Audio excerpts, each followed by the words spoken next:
అయినా కానీ వీళ్ళు అక్రమంగా కేసులు రోజాన్ తర్వాత పెట్టి అక్రమంగా నిర్బంధించడానికి ట్రై చేస్తున్నారు. చాలా సార్లు మనం హైకోర్టు కూడా పోయినాము, వాళ్ళు ఆల్రెడీ రిలీఫ్ ఇచ్చినారు. అయినా కానీ హైకోర్టు ఆర్డర్ కి కూడా వ్యతిరేకంగా వీళ్ళు ఇట్లా అక్రమంగా నిర్బంధంగా తీసుకున్నారు. నేను కన్ఫెషన్ లో ఏమి చెప్పలేదు, వాళ్ళు ఇష్టం వచ్చింది రాసుకున్నారు. ఇది మీడియాకి లీక్ చేస్తారు, మళ్ళీ అనవసరంగా ఒక లేనిపోని అపోహలు సృష్టించే ఒక రిపోర్ట్ ఒకటి మీడియాకి లీక్ చేస్తారు. నేను అసలు ఏమీ చెప్పలేదు, నా మీద పెట్టిన ఏ ఆరోపణ నేను ఒప్పుకోవట్లేదు. నేనేమి నేరం చేయలేదు. నేను కేవలం ప్రభుత్వాన్ని ప్రశ్నిస్తున్నందుకు మాత్రమే ఈ కేసులు పెడుతున్నారు. ఇది మొదటిది కాదు, చివరిది కాదు. ఎన్ని కేసులు పెట్టినా మేము ఇట్లే పోరాడుతుంటాం. జై తెలంగాణ. జై తెలంగాణ.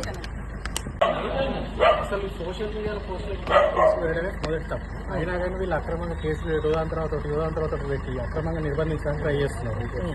చాలా సార్లు మనం హైకోర్టు కూడా పోయినాము, వాళ్ళు ఆల్రెడీ రిలీఫ్ ఇచ్చినారు. అయినా కానీ హైకోర్టు ఆర్డర్ కి కూడా వ్యతిరేకంగా వీళ్ళు ఇట్లా అక్రమంగా నిర్బంధంగా తీసుకున్నారు. నేను కన్ఫెషన్ లో ఏమి చెప్పలేదు, వాళ్ళు ఇష్టం వచ్చింది రాసుకున్నారు. ఇది మీడియాకి లీక్ చేస్తారు, మళ్ళీ అనవసరంగా ఒక లేనిపోని అపోహలు సృష్టించే ఒక రిపోర్ట్ ఒకటి మీడియాకి లీక్ చేస్తారు. నేను అసలు ఏమీ చెప్పలేదు, నా మీద పెట్టిన ఏ ఆరోపణ నేను ఒప్పుకోవట్లేదు. నేనేమి నేరం చేయలేదు. నేను కేవలం ప్రభుత్వాన్ని ప్రశ్నిస్తున్నందుకు మాత్రమే ఈ కేసులు పెడుతున్నారు. ఇది మొదటిది కాదు, చివరిది కాదు. ఎన్ని కేసులు పెట్టినా మేము ఇట్లే పోరాడుతుంటాం. జై తెలంగాణ. జై తెలంగాణ.